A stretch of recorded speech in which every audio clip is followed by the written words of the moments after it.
Écoutez, bonjour à tous ceux que j'ai pas encore salués. Il n'y en a pas beaucoup, mais il y en a quelques-uns quand même. Et puis je propose tout simplement qu'on prie. Ouais, Seigneur, on te remercie, Seigneur, merci pour ce temps de message, ce temps de prédication, Seigneur. Et Seigneur, je prie que nos cœurs soient ouverts à chacun. Et je te remercie pour l'action de ton esprit ce matin.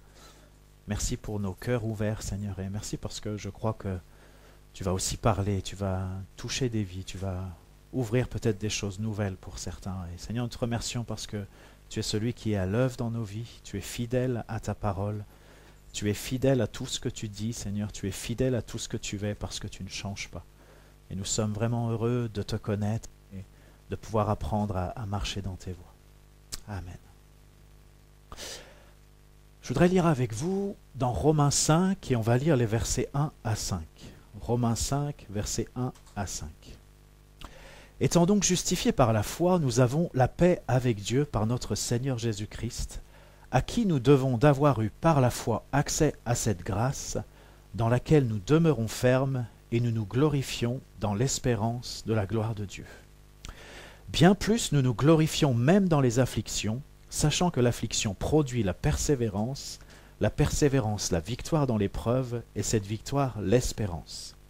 Or, l'espérance ne trompe point, parce que l'amour de Dieu est répandu dans nos cœurs par le Saint-Esprit qui nous a été donné. Et ce matin, j'aimerais vous parler de la persévérance. La persévérance. Alors, en général, quand on prononce ce mot-là, déjà, c'est un peu compliqué. C'est peut-être pas un message qui fera le buzz sur Internet avec un titre comme ça. Mais vous voyez, persévérance, ça rime avec patience, ça rime avec espérance, avec constance, avec endurance, avec souffrance. Que des mots sympas. Trouvez pas? On les aime bien, ces mots-là. On dit que persévérer, c'est continuer quand on n'en a plus envie. Moi, j'ai même envie de vous dire que persévérer, c'est continuer quand on ne peut plus continuer. Et tant qu'on a encore un peu d'envie, ou tant qu'on peut encore un peu continuer, eh bien, on n'est pas vraiment dans la persévérance. Vous voyez, il y a des moments dans la vie où tout nous dit d'arrêter, de ne pas continuer, de ne pas persévérer. Nos raisonnements nous amènent à cette conclusion. Ce qu'on ressent émotionnellement, c'est tellement insoutenable que c'est plus possible que ça continue, c'est plus possible de continuer. Il se peut même que physiquement, notre corps nous lâche, il n'en peut plus, et spirituellement, c'est tellement dur qu'on serait prêt à tout pour que ça s'arrête. Et vous voyez, dans ces moments-là, eh bien, quand on lit des passages comme celui qu'on vient de lire juste avant, eh bien, ça nous heurte. Même la Bible nous fait du mal, j'ai envie de dire. Il y a quelque chose qui grince en nous, même quand on lit la parole, et puis des expressions comme se glorifier dans l'espérance, ou se glorifier même des afflictions, c'est quelque chose qui nous heurte, et c'est quelque chose même qui nous choque intérieurement. Ça nous exaspère, si on peut dire ça comme ça. Même la lecture de la Bible dans ces moments-là, eh bien c'est compliqué. Est-ce que vous avez déjà vécu des moments comme ça? Ouais. Oui, je vois des têtes qui se hochent. Hein. Des moments où ouvrir sa Bible et lire quelque chose, c'est compliqué. Voir, c'est tellement compliqué qu'on ne le fait pas. Hein. Ça vous est arrivé? Ouais, ça vous est arrivé. Eh bien écoutez, je crois que c'est vraiment dans ces moments-là que se pose la question de la persévérance. Et je voudrais lire avec vous une partie du psaume 38, je vais commencer au verset 11, mais je vous invite, si le cœur vous en dit, eh bien à lire peut-être tout le psaume 38 à la maison tranquillement, puis voir si le Seigneur vous parle avec ça. C'est un psaume de David. Alors je lis à partir du verset 11. Voilà ce que David écrit. « Mon cœur est agité, ma force m'abandonne. Et la lumière de mes yeux n'est plus même avec moi. Mes amis et mes connaissances s'éloignent de ma plaie, et mes proches se tiennent à l'écart. Ceux qui en veulent à ma vie tendent leurs pièges, ceux qui cherchent mon malheur disent des méchancetés, et méditent tout le jour des tromperies. Et moi je suis comme un sourd, je n'entends pas. Je suis comme un muet qui n'ouvre pas la bouche. Je suis comme un homme qui n'entend pas, et dans la bouche duquel il n'y a point de réplique. Éternel, c'est en toi que j'espère, tu répondras, Seigneur mon Dieu. Car je dis, ne permets pas qu'il se réjouisse à mon sujet, qu'il s'élève contre moi, si mon pied chancelle, car je suis près de tomber, et ma douleur est toujours devant moi. car je reconnais mon iniquité, je suis dans la crainte à cause de mon péché. Et mes ennemis sont pleins de vie, pleins de force. Ceux qui me haïssent sans cause sont nombreux. Ils me rendent le mal pour le bien. Ils sont mes adversaires parce que je recherche le bien. Ne m'abandonne pas, Éternel, mon Dieu, ne t'éloigne pas de moi. Viens en hâte à mon secours, Seigneur, mon salut. Et effectivement, pour David, lorsqu'il a vécu ces choses-là, eh bien, se posait vraiment la question de la persévérance. C'est dans des moments comme ça que se pose pour nous la question de la persévérance. David est passé par des moments terribles où même ceux qui l'entouraient profitaient de son extrême faiblesse pour lui nuire, pour ajouter à sa détresse. Vous voyez, on est tous plus ou moins passés par des moments comme ça. En tant que chrétien, on a pu vivre des moments comme ça, mais avant d'être chrétien aussi, on a pu vivre des moments particulièrement douloureux dans notre vie, et ça fait partie de ce qu'on a vécu.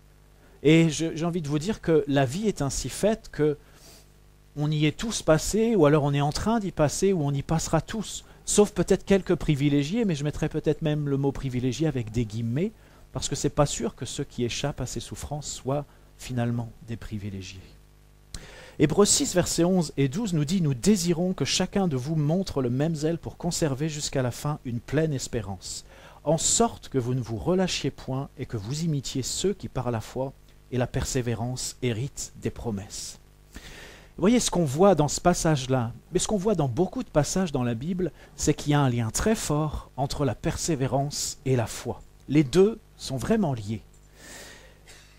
Bien que nos raisonnements et nos émotions nous hurlent de ne pas continuer, bien que spirituellement, physiquement, ce soit le chaos, bien que même la parole de Dieu nous heurte, nous choisissons, nous décidons de nous confier en Dieu et de croire sa parole.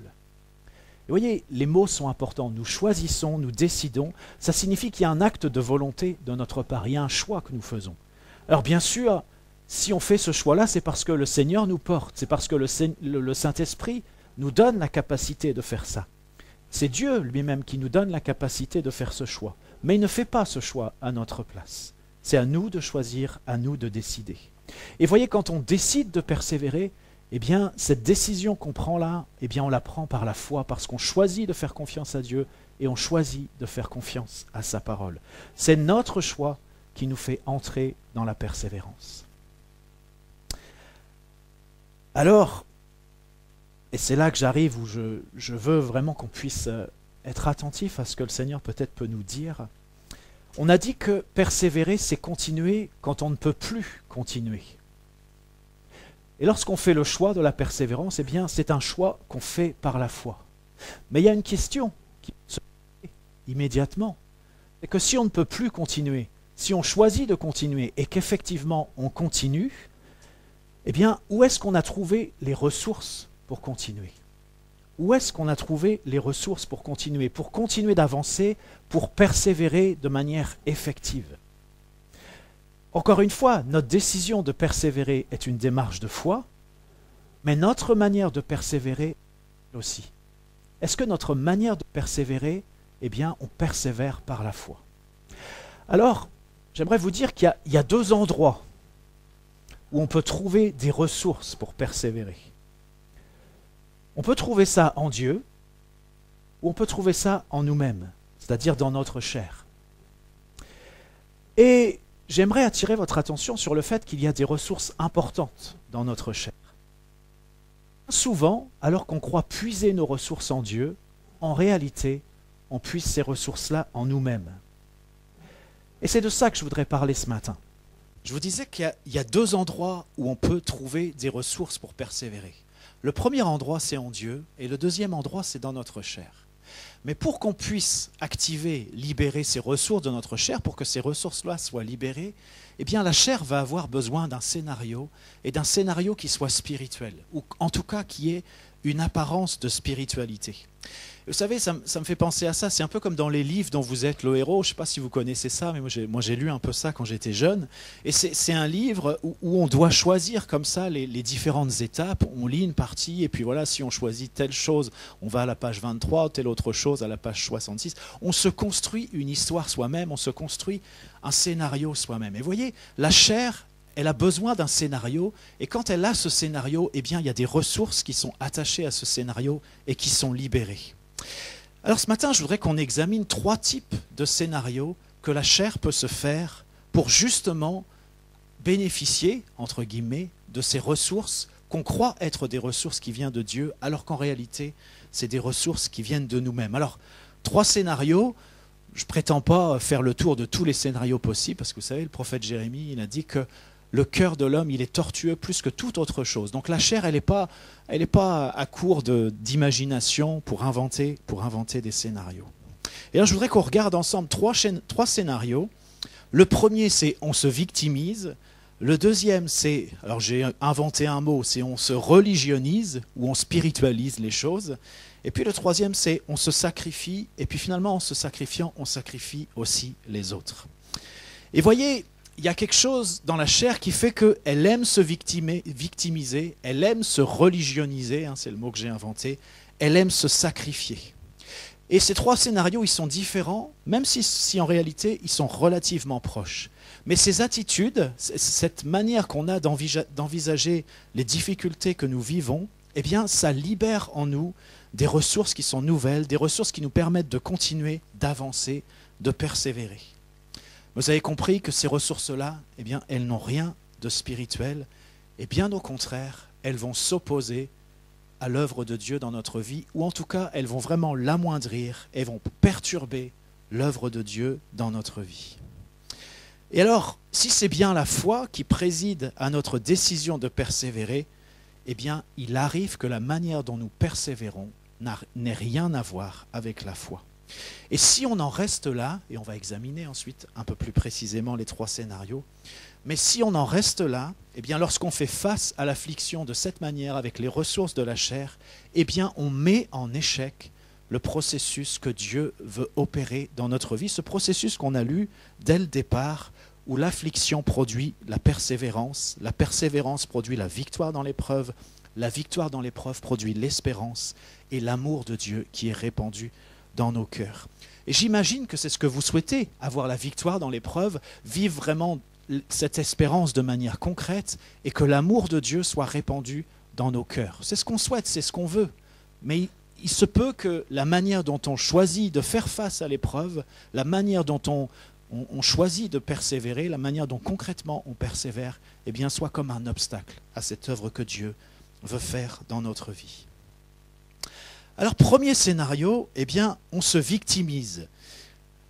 C'est un scénario qui nous est assez familier. Moi, j'entendais mon fils ce matin, Johan, sa maman lui faisait remarquer que c'était lui qui était habillé en dernier. Ça avait été lui le moins rapide. Et qu'est-ce qu'il a dit? Il a dit, mais c'est pas de ma faute, c'est Gloria qui m'a obligé à jouer. Et puis souvent, il crie, alors on ne veut pas qu'il crie, alors on le dispute, il dit, mais c'est pas moi, c'est Nathan qui me fait crier. Vous voyez, on est familier avec ça, le fait de se victimiser comme ça, c'est pas de ma faute.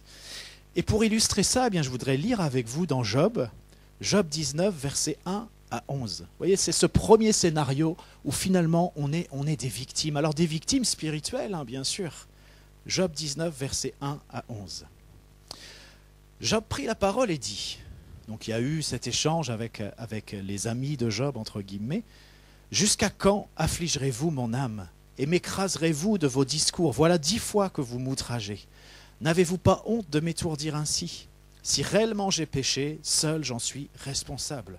Pensez-vous me traiter avec hauteur? Pensez-vous démontrer que je suis coupable? Sachez alors que c'est Dieu qui me poursuit et qui m'enveloppe de son filet. Voici, je crie à la violence et nul ne répond. J'implore justice et point de justice. Il m'a fermé toute issue et je ne puis passer. Il a répandu des ténèbres sur mes sentiers. Il m'a dépouillé de ma gloire. Il a enlevé la couronne de ma tête. Il m'a brisé de toutes parts et je m'en vais. Il a arraché mon espérance comme un arbre. Il s'est enflammé de colère contre moi. Il m'a traité comme l'un de ses ennemis. Alors j'aimerais dire que quand on lit le livre de Job, eh bien, j'ai envie de dire respect pour Job, parce que qui d'entre nous aurait pu faire face à ce à quoi il a fait face? Et dans ce qu'il a vécu, Job, eh bien, la Bible nous dit qu'il n'a pas péché, il n'a pas péché.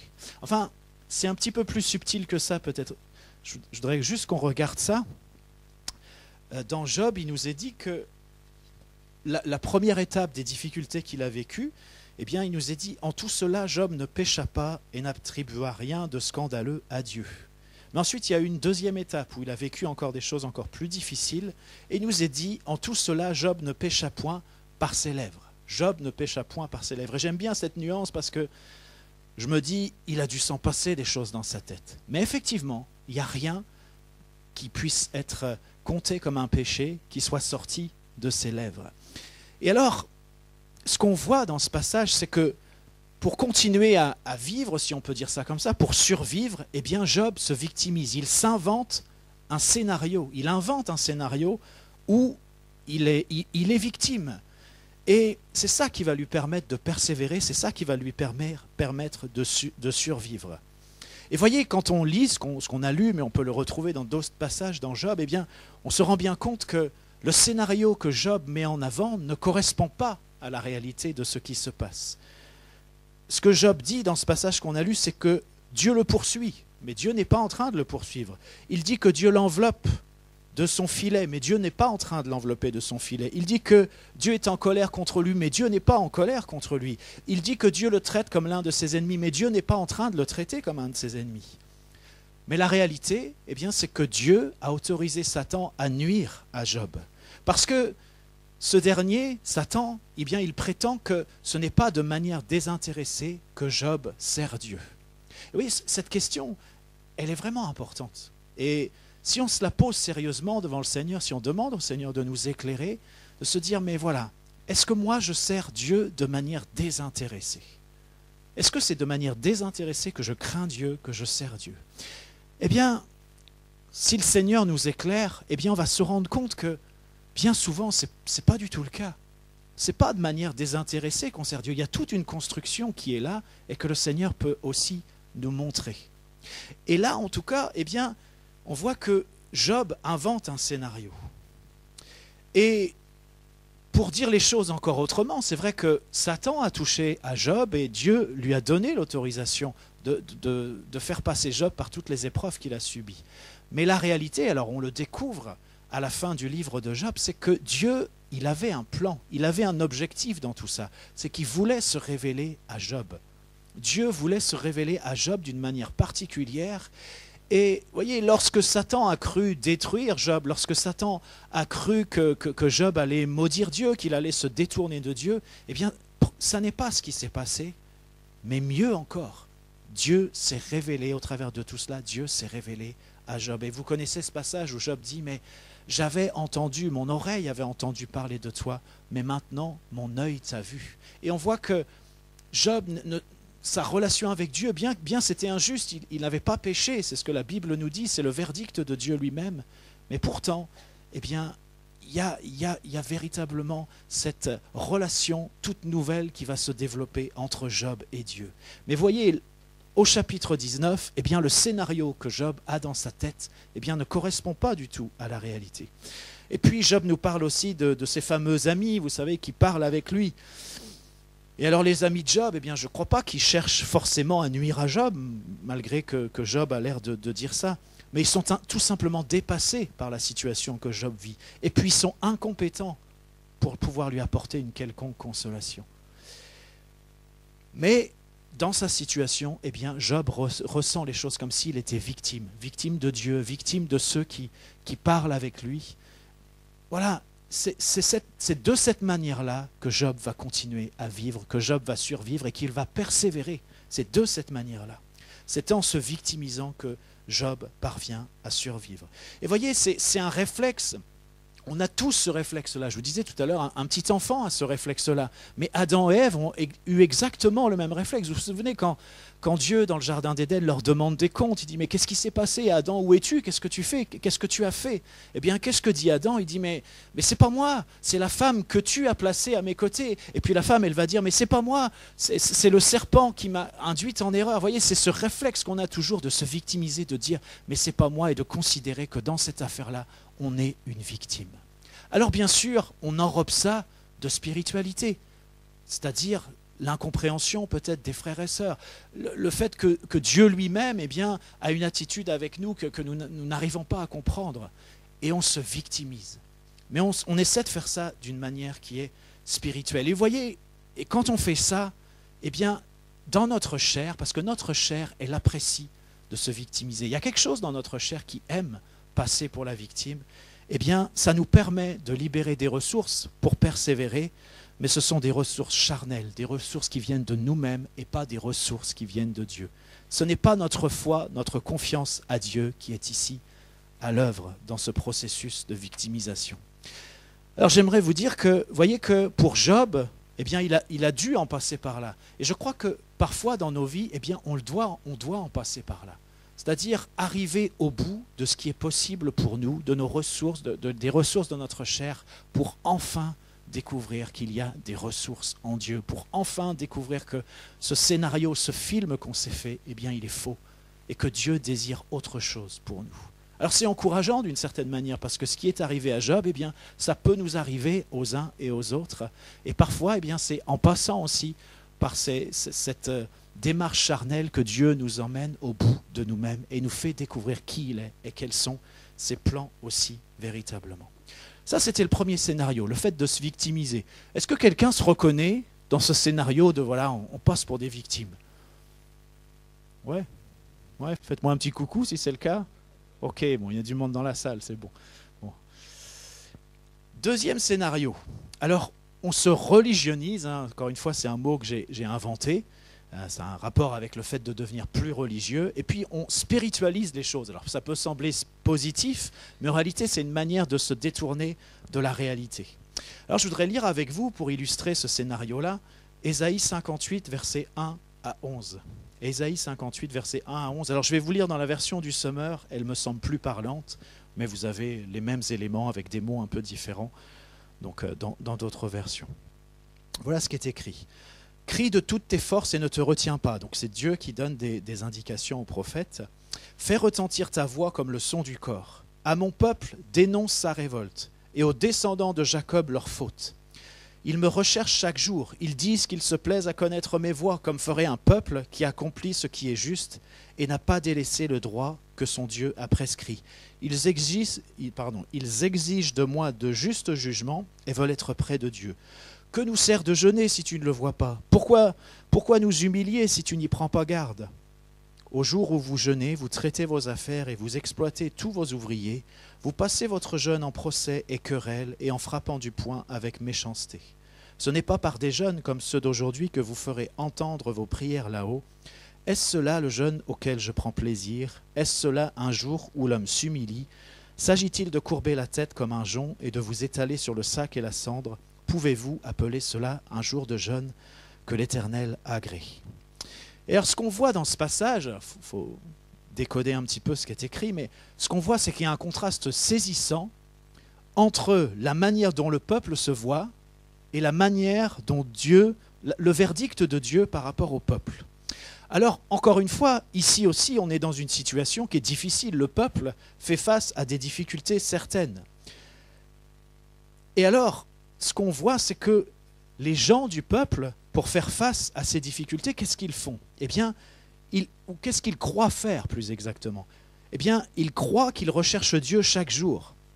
Ils croient qu'ils disent véritablement qu'ils se plaisent à connaître les voies de Dieu et à accomplir ce qui est juste et à prêter attention au droit. Et puis, ils demandent justice à Dieu et puis ils veulent être près de lui. Voilà ce qu'ils croient, voilà ce qu'ils disent. Mais ce que Dieu dit dans cette situation, eh bien, c'est très différent. Parce que ce que Dieu demande aux prophètes de dire au peuple, il dit voilà, à mon peuple dénonce sa révolte et aux descendants de Jacob leur faute. Ce que Dieu est en train de dire, c'est qu'en réalité, le peuple est en révolte contre lui, le peuple est en faute, le peuple a péché et ne cesse de pécher contre lui. Voyez un peu ce décalage qu'il y a entre la manière dont le peuple se voit, le scénario là qu'ils ont construit, et puis ce que Dieu dit. Et alors, ce qu'on voit, c'est qu'on voit dans ce passage que finalement, eh bien, plutôt que d'être attentif à ce que Dieu dit, plutôt que de corriger par rapport à ce que Dieu dit, eh bien, le peuple va encore plus loin dans le fait de se spiritualise encore plus les choses, le peuple se religionise encore plus, parce que qu'est-ce qu'ils font? Eh bien, pour trouver des ressources encore pour aller de l'avant, pour persévérer, mais vous vous rendez compte que là c'est pour persévérer dans quelque chose qui est une erreur. Ils croient que c'est bon, mais en réalité c'est mauvais. Eh bien qu'est-ce qu'ils font? il décide de s'humilier, il décide de jeûner, il courbe la tête, il s'étale sur le sac et la cendre.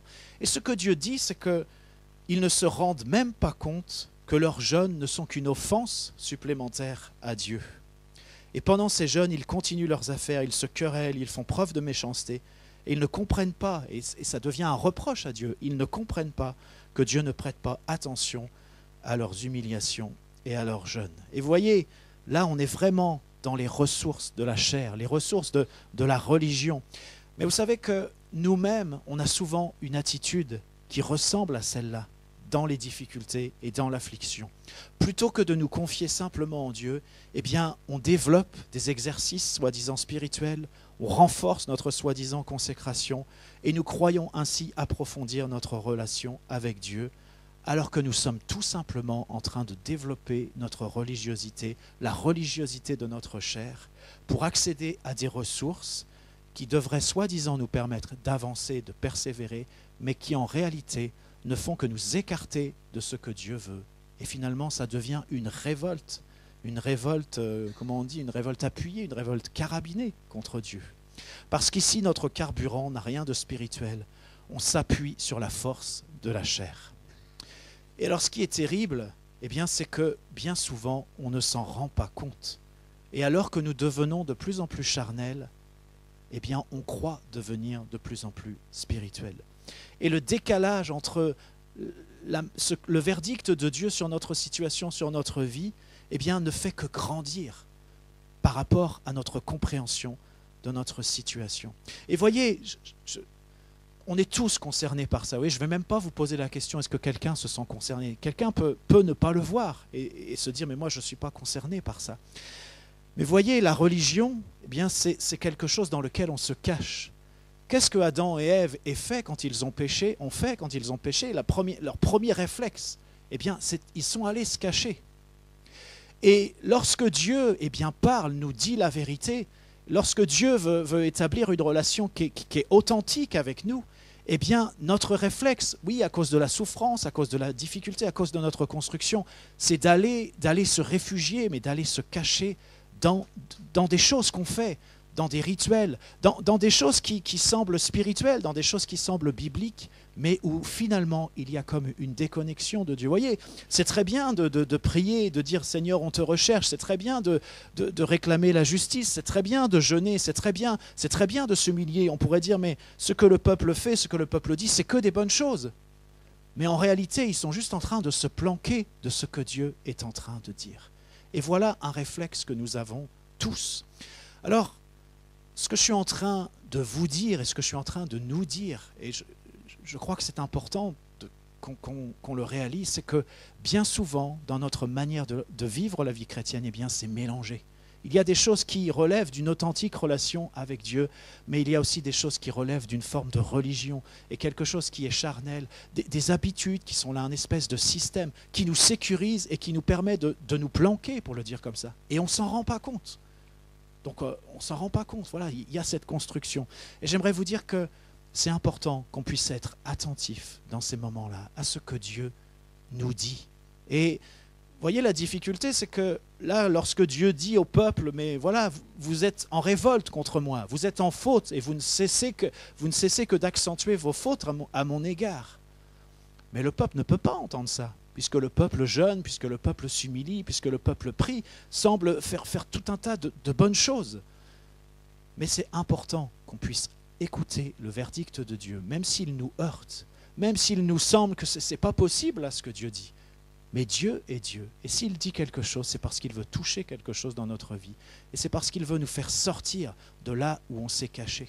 Parce que Dieu désire une relation qui soit authentique avec nous.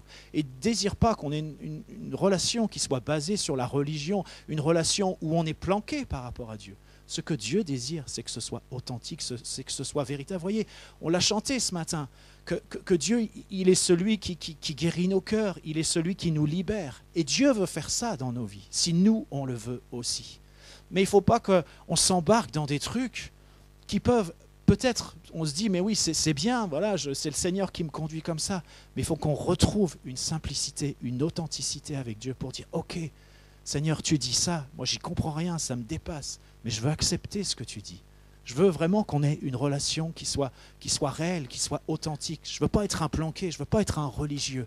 Et voyez, les religieux dans la parole, eh bien, c'est des gens qui finalement s'enferment dans un système parce qu'ils refusent finalement la simplicité de la relation avec Jésus. Ils refusent simplement de reconnaître que Jésus est le Fils de Dieu. Alors, ils s'endurcissent et puis ils en viennent à lutter contre Dieu.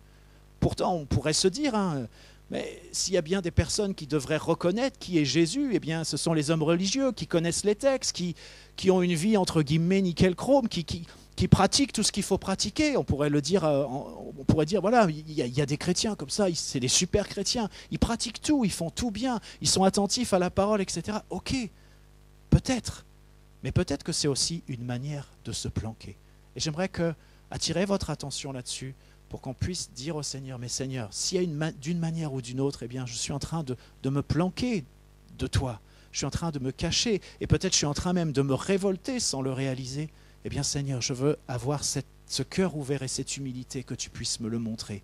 Et voyez, les gens religieux, eh bien, Jésus leur a montré d'une multitude de manières qu'ils étaient dans la révolte contre Dieu, mais ils n'ont jamais, à part quelques-uns, ils n'ont jamais voulu l'accepter, ils n'ont jamais voulu l'entendre, ils se sont juste endurcis, ils ont endurci le système, ils en ont fait encore plus. Et en tuant Jésus, ou en tout cas en participant au fait qu'il soit crucifié, eh bien ils croyaient faire quelque chose de bien, voyez. Comme Paul qui persécutait l'Église, il croyait faire quelque chose de bien jusqu'au jour où Dieu l'a arrêté. Alors je vous compare pas aux persécuteurs de l'Église, mais dans la chair persécute toujours ce qui est de l'esprit.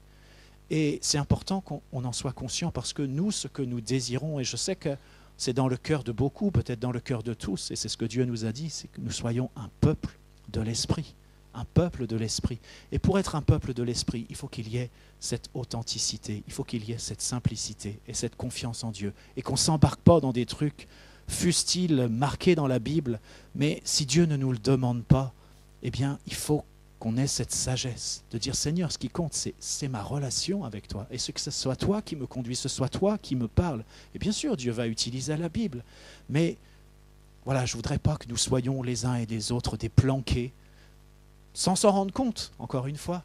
Mais acceptons que Dieu puisse nous parler et puisse ouvrir nos yeux et ouvrir notre cœur par rapport à cela. Écoutons ce que Dieu dit, même si ça nous semble complètement absurde. Mais si c'est Dieu qui le dit, ce n'est pas du tout absurde. C'est juste la vérité. Et vous savez, plus je vieillis, je ne veux pas me faire plus vieux que je suis, mais plus je vieillis, plus je me rends compte que le péché fait des dégâts tellement intenses dans nos vies, tellement profonds dans nos vies qu'il y a des subtilités comme ça qui nous échappent totalement, mais que Dieu connaît et il veut nous montrer ces choses-là. Troisième scénario.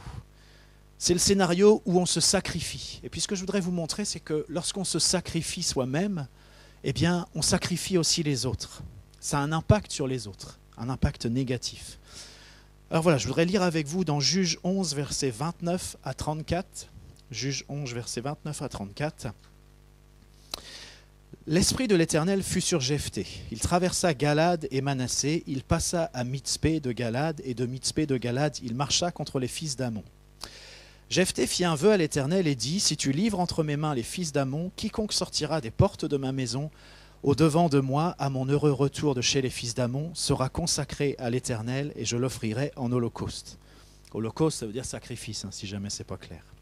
Jephthé marcha contre les fils d'Ammon, et l'Éternel les livra entre ses mains. Il leur fit éprouver une très grande défaite, depuis Aroër jusque vers Minite, espace qui renfermait 20 villes, et jusqu'à Abel-Kéramim, et les fils d'Ammon furent humiliés devant les enfants d'Israël.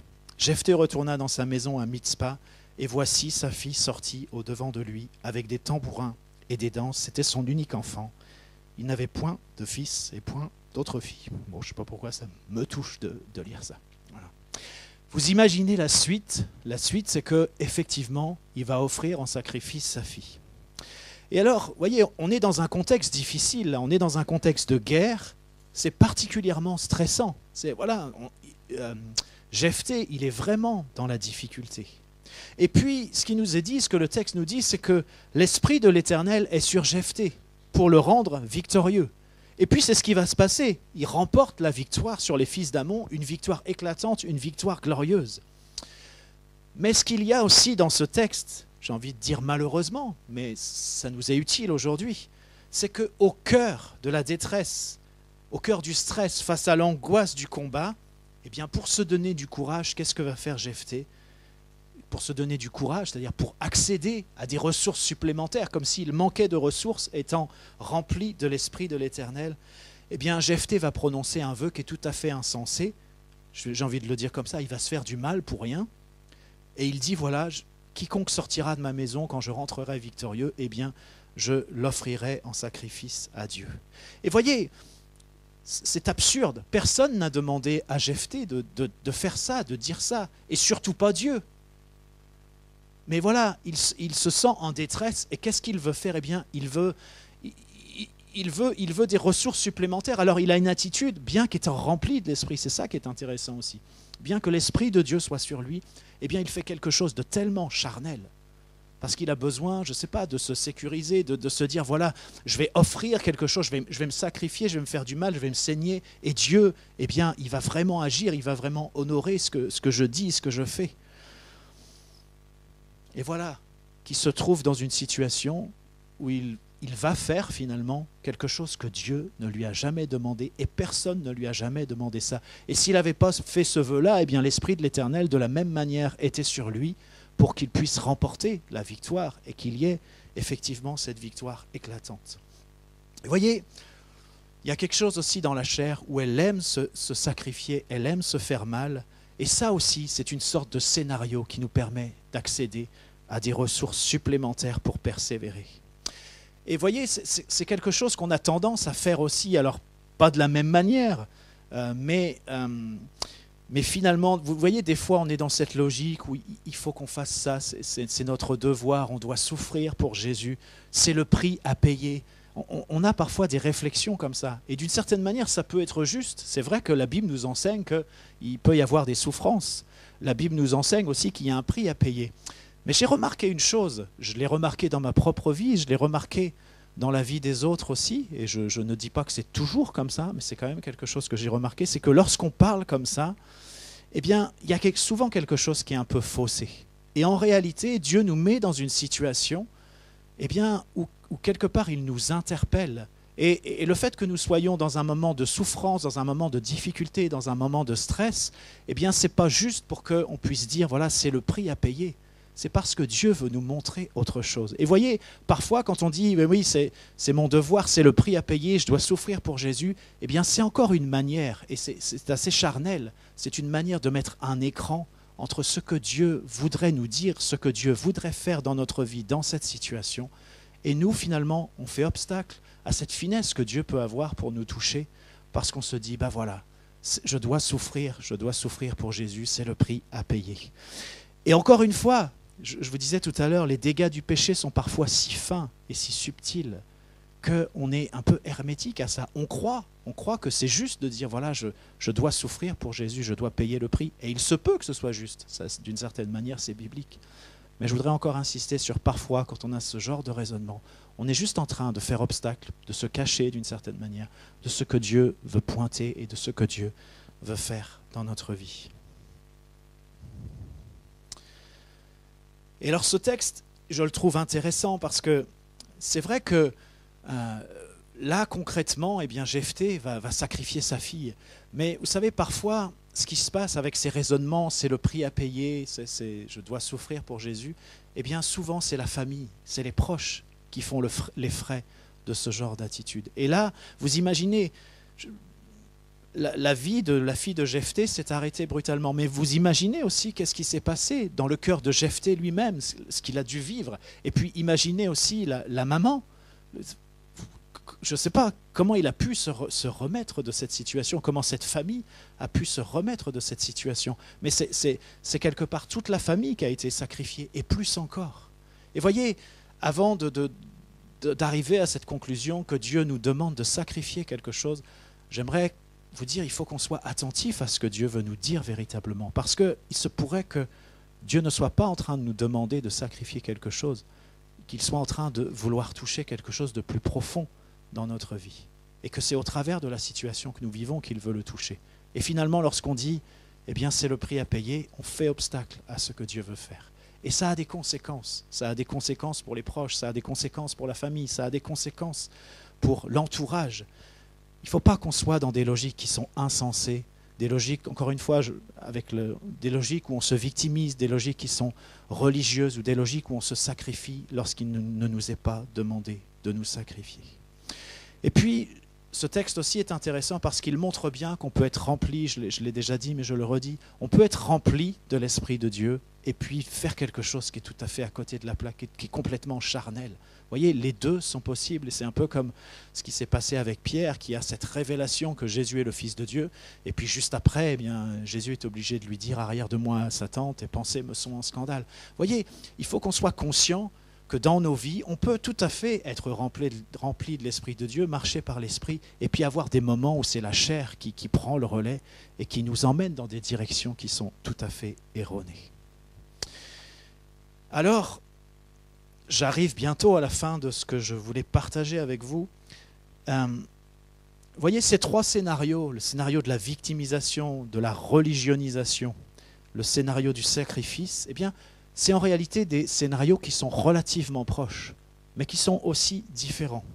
Mais ce qu'ils ont en commun, c'est le fait qu'on s'accroche, on s'agrippe à la souffrance, on s'y attache, c'est comme si on l'incorpore, on l'intègre à nous-mêmes, c'est comme si on s'enroule autour, c'est comme si on en fait, je ne sais pas comment dire ça, peut-être on s'en fait comme une sorte de couverture, on fait nôtre la souffrance et on se construit avec, on se construit autour. Et voyez, ce que Dieu nous dit dans la parole, ce qu'il nous demande, eh bien, c'est quelque chose de très différent.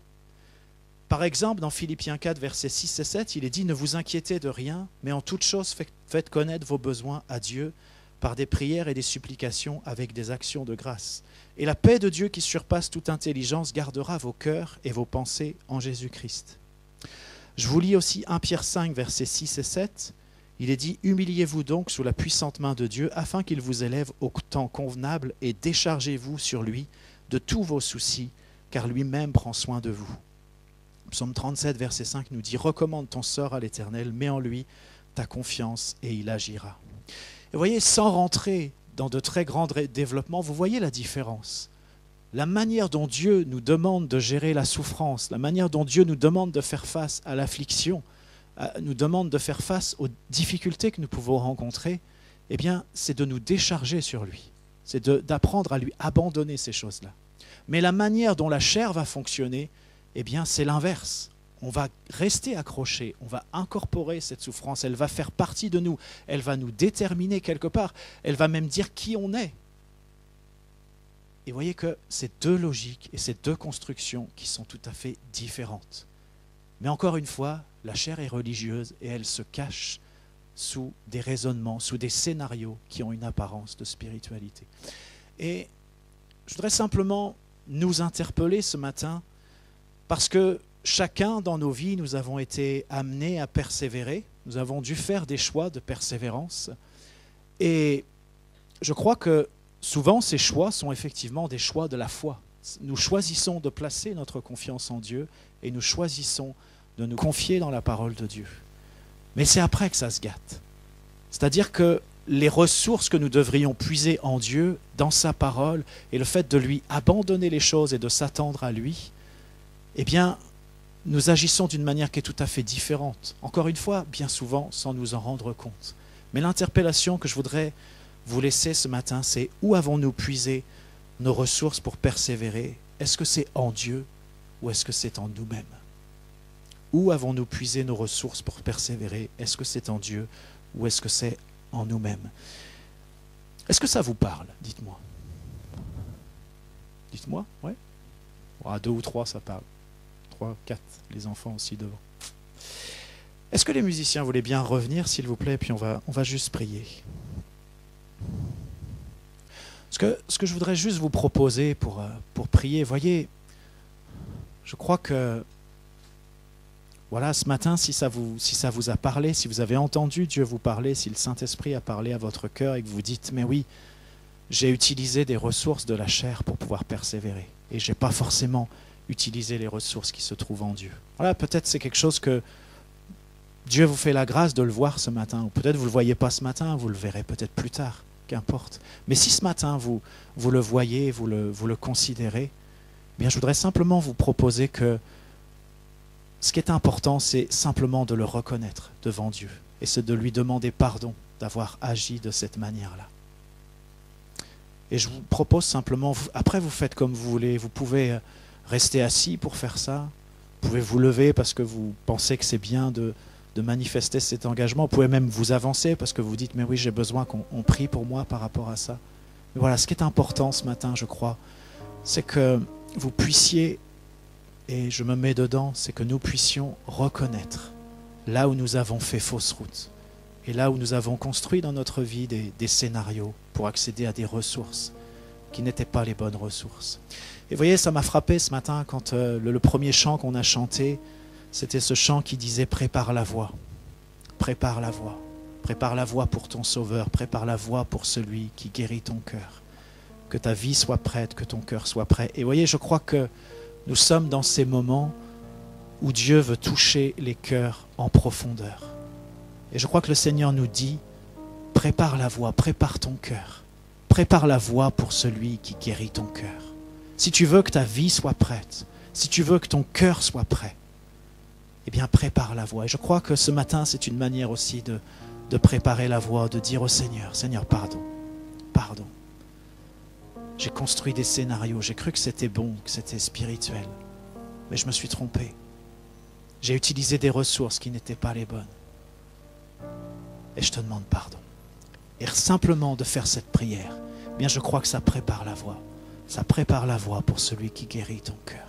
Peut-être que Dieu va faire quelque chose ce matin, peut-être qu'il fera dans les jours qui viennent, peut-être qu'il le fera plus tard. Mais toi, tu as fait ta part en reconnaissant simplement ton péché et tes erreurs devant Dieu. Et en disant, Seigneur, pardon, viens à mon secours. C'est toi que je veux, c'est tes ressources que je veux. Alors voilà, on va simplement se tenir dans le silence. Ceux qui veulent prier assis, tranquillement, sur leur chaise, c'est un moment avec le Seigneur, bien vous le faites. S'il y en a qui veulent se mettre debout pour dire à Dieu, Seigneur, je reconnais, qui veulent manifester quelque chose, vous le faites aussi. Et si quelqu'un se dit, mais je voudrais qu'on prie pour moi par rapport à ça, bien vous pouvez aussi vous approcher, puis on priera pour vous également.